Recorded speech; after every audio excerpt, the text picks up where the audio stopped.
Congratulations, Avinash, on being Thank you, promoted madam. as a manager manager. So अभी मैं आपसे कुछ सवाल पूछूंगी, just for your feedback जो आप यहाँ पे आए regarding that tour only, ठीक है? Yes madam. So first of all आप मुझे बताइए कि हेड ऑफिस में आने से पहले आपकी क्या अपेक्षाएं या धारणाएं थी? मैडम सबसे पहले तो मुझे खुद पे प्राउड हो गया कि महाराष्ट्र में से कि मुझे चुना गया और मुझे हेड ऑफिस जाने का मौका मिला, ठीक है। और मैं जब आया तो मैं ये आशा लेके आया था कि मुझे वहाँ पे कुछ नया सीखने के लिए मिलेगा और कुछ नया दृष्टिकोण देखने के लिए मिलेगा और काम करने का तरीका समझेगा मैडम। ओके। हेड ऑफिस के दौरे में आपने क्या सीखा या क्या महत्वपूर्ण अनुभव प्राप्त किया?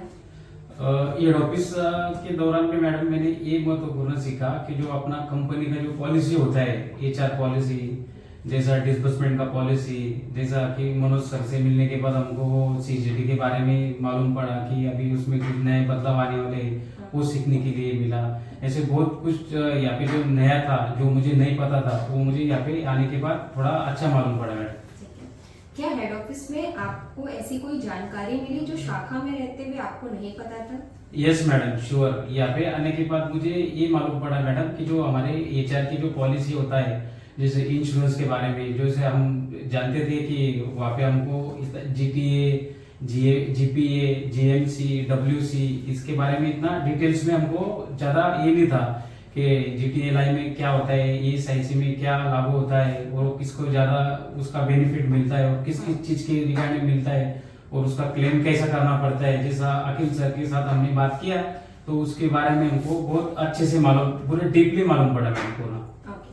और आपने अन्य AM से अलग क्या किया जिससे आपको RM के रूप में प्रमोशन मिली? मैडम मेरे एरिया में जो था तो मैंने पहली बात तो मैंने अट्रैक्शन पे कंट्रोल किया।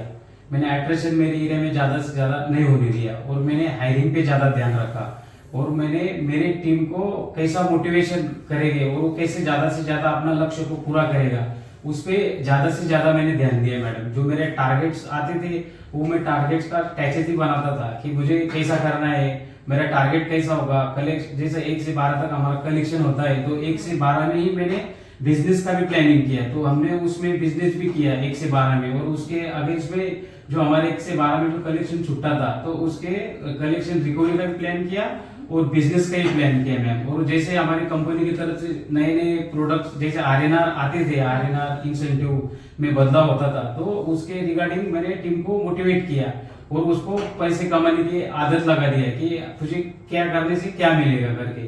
तो उसके वो जो टारगेट्स आते थे तो मैं उसको 100% अचीवमेंट करता था मैम। और जैसा हमारा अभी मनीष सर से मिलने के बाद, जैसा आए थे मनीष सर आने के बाद, तो हमने जैसा स्टार्ट किया था रेगुलर कलेक्शन एफिशिएंसी, तो मैंने उसको मेरा लास्ट 6 महीने में 99% ही उसको रखा है मैम। और मेरा बिजनेस में जैसा ILC जैसा नया कोई भी प्रोडक्ट आता था तो मैं उसको पहले मैं खुद होके लीड करता था, उसके बाद में टीम से करवाता था तो उसके अच्छे से टिप से समझ में आ जाता था मैडम। That's good. ठीक है, अभी बताइए AM के रूप में आप अपने अनुभव के आधार पर अपने क्षेत्र के AM से क्या उम्मीद रखते हैं? मैम जैसा मैं मेरे क्षेत्र में, जैसा मेरे फर्स्टों में मैं अटेंडेंस को इम्पोर्टेंस देता था कि जैसे अगर अटेंडेंस रहेगा, टीम रहेगा तो ही अपना वर्क आगे काम कर सकेगा अपन। जैसे मान के चलो कलेक्शन और बिजनेस जो होता है तो कर सकेंगे अपन। तो मैं वैसा करता था मैडम डेली में। तो मैं मेरे एम्स को भी यही सिखाऊंगा कि वो अपने फोकस ऑन अटेंडेंस पे करे, कोई किसी स्टाफ का कोई नुकसान ना होने दे।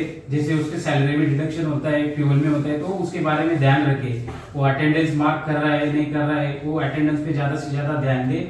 और वो मेरी टीम में जैसा मुझ में जोश था तो मैं वही उनमें जोश ये करवाऊंगा मैडम उनसे।